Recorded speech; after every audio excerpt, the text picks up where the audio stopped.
Hello everyone, my name is Gramasotis, and as this video's title suggests, I will be talking about the 2015 movie Ant-Man, which I believe to be one of the best Marvel movies. It's actually my second favorite behind Captain America the Winter Soldier, although keep in mind that I have not decided where Civil War stands in my ranking yet, and it might end up being my first or second favorite, which will then make Ant-Man my third favorite MCU movie, which is still great considering there's been 13 movies so far. I believe that there really isn't anything wrong with the story of Ant Man, and that even the physics of how Ant Man's costume works makes sense. Thus, in this video, I will be dedicating my time to try to convince you that there really aren't any logical flaws to the film. Now, of course, I understand that if you don't like the movie simply because you don't like it, then there's nothing I can do to convince you otherwise. I understand that sometimes you just don't like a movie. For example, I really did not enjoy the Lego movie, even though practically everyone else loved it. And I don't really have any reason for not liking it, I just don't. So I'm not trying to convince people who just don't like Ant Man to like Ant Man. Instead, I'm trying to convince those who don't like the movie for specific reasons to like Ant Man. And hopefully, after I make my case, you'll all agree that the movie's great. But you probably won't. I'll probably get a lot of comments down below arguing my points, but no matter! I will try to convince you nevertheless. And before I go any further, I would like to say two things. One, there will be minor spoilers for Captain America Civil War in this video, so watch at your own peril. Two, I am not a professional scientist or anything, so don't get mad at me if I say something that's scientifically inaccurate in this video. I'm trying my best. So let's start with the single biggest complaint I've seen, and that is that his suit is physically impossible. People say that the physics of him shrinking does not match how physics would react in real life. I, however, have come up with a complex explanation as to how the suit works and how, according to the information given in the movie, it physically makes sense. And by the way, film theorists, I'm calling you out. Your theory on Ant-Man is wrong. Ant-Man would not create a black hole, and neither would the giant Thomas Hank engine train become a giant balloon. And here's why. So, one rule that the movie tells us to assume is that Hank Pym has discovered a new subatomic particle called the Pym particle. And all the movie says is that it allows things to shrink and grow by squishing particles closer together or separating them. But in order for it to do that, it has to do much more. It needs to affect gravity, or more precisely, it needs to affect gravitons and their relation with mass. And just to clarify, gravitons are theoretical elementary particles scientists claim exist which cause gravity to occur. Now, in real life, not much is known about gravity, which is funny considering that we rely on gravity to do so much other scientific research. And the reason we know so little about gravity itself is because it can't be seen.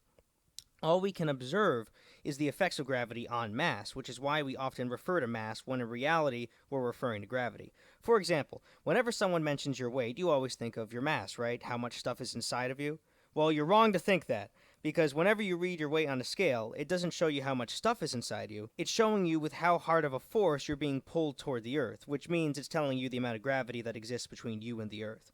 So the reason that we commonly mistake gravity with mass is because we can't see gravity and because it correlates with the amount of mass. As the amount of mass in an object increases, so does the amount of gravity. And as the amount of mass decreases, so does gravity. And this is where many people create their critique of Ant-Man's suit. They claim that if Ant-Man's suit simply decreases the distance between molecules, then his mass will stay the same. This means that when Scott Lang is super small, he'll still weigh the same, and thus wouldn't be able to ride on an ant without crushing it, or wouldn't be able to jump on a man's shoulder without pushing him to the ground.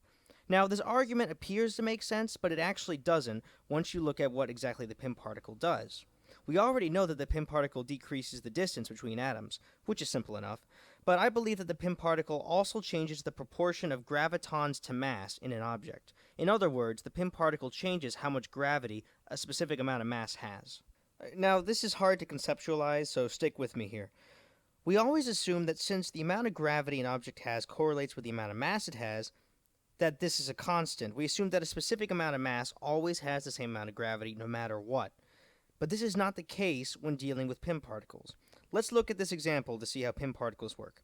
Let's say that every one atom from Scott Lang has two graviton particles attached to it, which gives Scott Lang his regular weight when he is normal size. When Scott shrinks, the Pym particles move in and rearrange the graviton particles so that there is only one graviton particle attached to each atom. Because Scott now has less graviton particles, this would make him a lot lighter even though he has the same amount of atoms. So this explains why Scott appears to be lighter when he gets small, because he has less gravity, he's able to jump high, fly on ants, and so on, as if he actually had as much mass as an ant. He has the same mass, but gravity is just not affecting him the same as it is everything else. That is why the tank on that keychain can also be carried around even though it has a lot of mass, because it weighs less due to having less gravitons. But then you might be wondering, well, how come Scott can still punch hard when he's small as if he's a regular-sized human? Shouldn't he only be able to punch as hard as an ant could since he has less gravity? Well, I have two ways to respond to that. Firstly, you have to keep in mind that while he is smaller, he still has the same amount of mass. He is exactly the same here as he is here, except that he is harder to see since he's denser. But that's all he is. When he gets smaller, he just becomes denser, meaning his atoms are closer together. I'm not saying he's dense and stupid. Scott's actually pretty smart. He's an engineer. Anyway, he still has the same mass when he's small, which means that when he punches them, he's still punching them with the same amount of mass and force. He's just punching them in a smaller area. Secondly, it is important to keep in mind that having less gravity does not affect Scott's ability to exert force. All that gravity is the amount of attraction two objects have between each other. That's it. So, sure, when Scott's smaller, the amount of force pulling his body and the body of the person he's fighting together is not as great as if he were normal sized. But this has no effect on how much force Scott is able to put into his punch to push his fist into the guy's face. Because remember, the equation for force is F equals ma, which stands for mass times acceleration, and since Tiny Scott still has the same mass, and Tiny Scott still has the same amount of energy stored in his body to throw his punch very fast, he can still exert the same amount of force with his punches. So simply put, the reason Scott can punch a human really hard, but an ant can't, is because an ant has less muscle cells to punch a human with. Now, I just explained how Scott normally shrinks, but what happens when Scott shrinks infinitely small, like at the end of the movie? Well, I have an explanation. Part of it is scientific, and the other part is absolutely not scientific. Now, the scientific reason as to why you can do this is because of the fact that Pym particles are present. Many critics of Ant-Man's suit say that if he got infinitely small, he would turn into a black hole. Now, normally if any mass is squeezed together enough, it will turn into a black hole, but not in this case. You see, the whole concept behind a black hole is that it is created when enough mass is squeezed into a small enough space. And when an object becomes extremely dense, the gravity becomes highly concentrated in that one spot.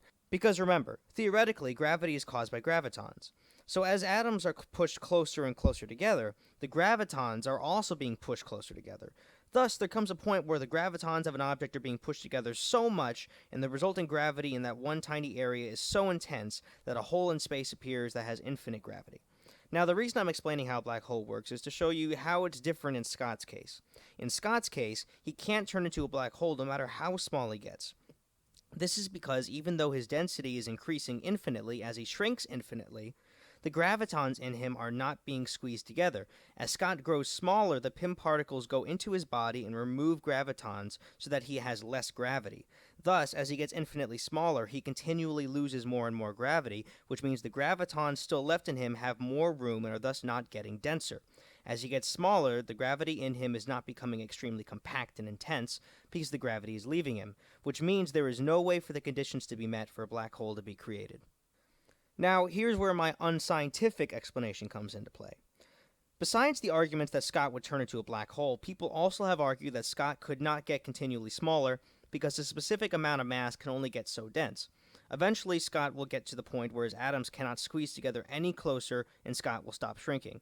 I mean, in the movie, Scott becomes smaller than an atom, which doesn't really make sense considering that he's made out of atoms. And if Pym particles only decrease the distance between atoms, then the smallest Scott should theoretically get is when there is no distance between any of his atoms. I mean, there's no such thing as negative distance, right? I don't know. Stephen Hawking, if you're watching this, please figure out how negative distance is possible. Thank you. Anyway, now, if Ant-Man were in real life, then I believe he wouldn't be able to shrink infinitely. But then, why is he able to do this in the movie? Well, I'll tell you why in one word. Magic. Yeah, we know that magic does exist in the MCU, as proven by the fact that Doctor Strange is coming out this November. There is magic, and there are also different dimensions. And what Scott did is he got so small that he traveled to a different dimension. Now, I'm not saying that Scott's suit is magical, it's just a machine. But what Scott's suit allowed him to do is get so small that he was able to find a natural passageway from his dimension to another. So Scott's suit let him get extremely small to the point where his atoms had no distance between them. At that point, Scott then traveled into an alternate dimension where he could then keep shrinking. This dimension is called the quantum realm in the movie. It was called the microverse in the comics, and who knows, maybe it's also called the microverse in the MCU and we just don't know it yet. Hopefully Doctor Strange will visit the microverse and shed some light on the subject. But anyways, that's why Scott can shrink infinitely small, because he travels to another dimension where physics is different and where magic allows this to happen. Yeah. I mean, as you can see, that's my unscientific explanation, but I still think that makes sense. From the MCU point of view, not from real life point of view. Alright, now I've talked to you about how things can shrink, but now I want to talk about how it's physically possible for things to grow, such as the Thomas the Tank Engine toy and Ant-Man himself when he becomes Giant Man in Civil War. Now, of course, a lot of what I described before when he shrinks applies now because it's simply in reverse. When Scott gets big, or anything for that matter, Pym particles add more gravitons to the atoms, thus making the object heavier even though it has the same mass. But there are a few specific aspects of growing bigger that should be addressed so that people aren't confused. There are many who argue that if things were to grow bigger, like the Thomas toy, their density would become so small that they would become less dense than air and would then float into the sky. The problem with that argument is that it's assuming that the object has the same amount of gravity as before. The reason less dense objects float to the top of the atmosphere is because the gravity in the less dense objects is more dispersed. If the atoms of an object are very far apart, so that there is only a little bit of gravity in every spot, then the object will in each spot have only a small amount of attraction to the Earth, meaning that there is no spot in the object where the gravity is great enough so that the Earth's gravity can take a hold of to prevent the object from floating away. Thus, if Pym particles allow for more gravitons to be added to an object's atoms, then that will prevent the gravity from becoming so dispersed in the object that the object will float away. Since Pym particles are adding gravity to the object, they are thus increasing the attractive pull between the object and the Earth, which basically means the Pym particles are at least acting as a homeostasis measure by keeping the atoms from losing any of the gravitational pull that they had before the growth. Another argument some people might have is, okay, so the Pym particles keep the objects from floating away, but how come the Thomas the Tank Engine toy can crash through a building and crush a car? It's still made out of cheap plastic, right? So, to explain how this works, let's look at an old trick question that you've probably heard several times in your life. Which will fall faster, a ton of iron or a ton of feathers? Of course, we all know the answer. They'll fall at the same speed because they're both a ton. Well, now let's change the question. Which will crush a human more, a ton of iron or a ton of feathers? The answer? They will both crush a human the same. It doesn't matter what they're made out of. What matters is how much they weigh. And remember, the key word here is weigh. It doesn't matter how much mass they have, because mass itself can't crush anything. What matters is how much the mass weighs, or rather how much of a gravitational pull the mass has with the planet it's on. Because if you were on the moon, the ton of feathers and the ton of iron wouldn't crush a human because the gravity is so light, even though it's the same amount of mass. So this is why the Thomas toy is able to crush the car, crash through the building, and break the ground. It doesn't matter that the toy has the same amount of mass. What matters is how much weight the toy has, and the Pym particles have given the toy more gravity, more so than the toy had at normal size. Because of the added gravitons to the toy now has enough of a gravitational pull with the Earth that the force of the gravitational pull is stronger than, for example, the strength of the metal car to maintain its shape, also referred to as the stiffness of the metal of the car. Now, you may still be wondering, but the toy is still made out of cheap plastic. Shouldn't it still be fragile and break when it crashes through the house and into the car? I don't believe it should. My reasoning is because the toy has a different amount of gravity than we expect it to have. If in real life a giant Thomas toy was made like the one in the movie, then it definitely would be brittle and would have broken if it crashed through the house. But the whole reason why the Thomas toy appears to be tougher and more durable is because of the fact that it has more gravity. Because, for all intents and purposes, gravity is a force, as described by Newton. This means that since the toy has a massive amount of gravity, it likewise has a lot of force pointing outward to everything. So when the toy crashes into the wall of the house, and the wall exerts an equal force into the toy, as stated by Newton's third law of motion, the wall breaks, but the toy doesn't, due to the extra gravity that the toy has. The toy has so much gravity being exerted out of it that force from the gravity counteracts the force being applied to the toy from the wall. The reason a giant Thomas toy would break in real life without Pym particles is because the toy wouldn't have a lot of gravity, which would mean the force applied to the toy from the wall would then not be counteracted. Furthermore, this also explains why Giant Man, and especially the ant, can survive while being big. In real life, it would be impossible for a human to be this size, and especially for an ant to be this size. This is because the gravity put onto Scott and the ant from their surroundings would be so great that their bodies wouldn't be strong enough to withstand the pressure. Scott's legs would crack from the weight of his upper body being pulled down by his surroundings. The ant would be totally crushed because ants have exoskeletons which are only practical for smaller organisms. This is because the gravity on smaller things, like insects, is extremely small in proportion to the small thing's strength. Thus, they can survive without having bones inside their bodies for support. In contrast, gravity is very large in proportion to large things' strength, which explains why big things like elephants can't jump. The gravitational pull between them and the Earth is so strong that they can't break free enough to jump. But the reason Scott and the ant can survive big is because they have more gravity. For example, because the ant has so much extra gravity added to it, its gravity counteracts the gravity of the surroundings pushing into it. Basically, what the extra gravitons in the ant are doing is changing the proportion between gravity of the ant and gravity of the surrounding to match the proportion that small insects experience. And the same is true for Scott. He has enough gravity to counteract the gravity of the surroundings so that the proportion between the two matches what things are like when he's normal size. Okay, so one more thing before I stop talking about Scott's suit. You might be wondering now, well, okay, your theory is fine and dandy, except for one thing. Where did the Pym particles get the extra gravitons, and where do they put the ones they take away? Didn't Einstein say that mass and energy cannot be created nor destroyed? Does this mean that whenever something shrinks or grows, the surrounding area gets more gravity or has some taken away? My answer to that is no.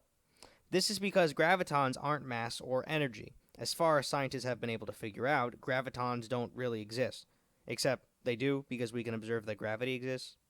Now, we don't really know what gravitons are yet, but for now, we don't think they are mass or energy. Thus, Einstein's law doesn't apply in this case, which means that Pym particles can create and destroy gravitons whenever they need to. Okay, I'm now done talking about the physics of the suit, and I shall now move on to several plot point complaints of the movie. One complaint is that why doesn't Cross use this gun more often considering how good it is at killing people?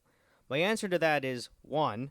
I don't see how that's any more effective than a regular gun or laser. It probably also only shoots a short distance considering its function and how the blast looks when Cross shoots it. 2. It's probably pretty dangerous to use considering it was created out of a failed attempt to make things shrink. It's probably unreliable and unstable, which means he shouldn't risk using it much just in case it blows up and makes him turn into a small pile of mush. So there really isn't any practical use for the gun except in stealth murders like this one where you need to kill someone quick and without making a mess. Another complaint with the movie is how Scott can't find a job after he gets out of prison even though he has a master's degree in electrical engineering. I actually believe this to be realistic because whether you realize it or not, there is an epidemic of people nowadays who once they get out of prison seem to be ostracized by the rest of society, and because of that, they commit crimes to get back into prison where they can be fed and sheltered. Furthermore, the economy is not great right now at all, so it is no stretch for Scott to not be able to find a job, especially when considering that there are electrical engineers in America for a dime a dozen. Why would a company want to hire Scott when there are undoubtedly many other people applying for the same job who have no criminal background? And it's not like Scott can hide his crime from the big companies he's applying to. He was on the news a lot after his crime because he managed to break into Vista Corp, which was no small feat considering how big of a company it was. So it's absolutely realistic for Scott to not be able to find a job. Another complaint of the movie is why can't Hank Pym get in the suit, or why can't he hire someone who wasn't a criminal to break into Pymtech? The reason Hank can't get into the suit is because exposure to Pym particles starts to mess with your brain after a while, which is why Hank hasn't gone in the suit for years. And he can't even go in the suit one more time without the risk of getting severe damage, or at the least, what if he passed out during his mission to break into Pymtech? So, Hank getting into the suit is off the table, but why can't he hire someone who is a trained fighter to break into Pymtech? Well, for several reasons. 1. Hank wants to keep this mission secret because he doesn't want anyone to know about his shrinking technology. If he hires a mercenary, then that mercenary may have ties to someone important who could potentially steal Hank's technology. Scott, on the other hand, was just an ordinary citizen before he went to prison, so Scott can be trusted more to not spill the beans. 2. Why would a mercenary want to help Hank Pym break into Pym Technologies when it's clearly illegal? Like, if they get caught, they're going to go to jail for a very long time. you'd think that a mercenary, at least a good, trustworthy one, would want to do things that's government sanctioned or shield sanctioned. On the other hand, Scott has nothing to lose because he already has a mark on his record from going to jail, so going to jail again wouldn't be a problem for him. Also, he's used to it, so I don't think he really cares. As well as him doing this could change his whole life. While a mercenary has enough money already to live on, Scott is not doing well at all, so him helping Hank could really help him financially so that he can get his life back on track. So, overall, Hank really does need a burglar to sneak into Pimtech instead of a fighter. And another argument is that it doesn't make sense that these two cops show up in the backyard of a random family's house to arrest Scott. There's no way that they could have known that they were there, except for the fact that the family was home and saw Scott and Cross fighting and destroying their house. The family obviously calls the cops, and since these two guys were already following the helicopter to get Scott, they were in the area and could easily get to the family's house in a few minutes. Now, I understand that the scene goes by really fast, but you have to keep in mind that this is all in movie time. Just because the scene happens fast in the movie doesn't mean it actually went by that fast. Cross and Scott could have been fighting for a bit longer than what we saw, giving the two cops plenty of time to drive to the house. Finally, the last complaint I can think of is that people don't think it's realistic that Ant-Man can control ants with an earpiece. And I have two things to say to this. First of all, ants are natural workers. They have basic minds with the sole purpose of doing what is best for their colony. So it only makes sense, as part of their nature, that if they're convinced that a command being given to them is important to survival, then they'll follow those commands without question. So if Hank Pym has invented a machine that can convert brainwaves to high-pitched frequencies meant to simulate important stimuli, then it definitely could work. And it's not like this technology isn't possible in the MCU already. In Civil War, Tony Stark shows off a gadget he's invented that can hack into the brain and show a 3D model of his memories. And if he can transmit memories in Civil War, Hank can convert thoughts to high-pitched ant signals. The second thing I have to say about Hank's gadget is this. It's just cool, okay? He's Ant-Man. He has to control ants, so stop bashing the ant control device and admit it's fun. Anyway, that's everything I'd care to say about Ant-Man. I think it's a fantastic movie, and I hope that if you didn't think so before, you think so now. Yeah, you probably don't, but oh well. I hope this video wasn't confusing, though. I tried my best to explain things. But anyway, if you like this video, please give this video a thumbs up below and tell your friends about it. Just don't subscribe, okay? Please do not subscribe. Also, if you have any arguments to make against this video, as a lot of you probably will, please leave a comment below and I'll try to get back to you. Thanks for watching! Also, does anyone have any orange slices?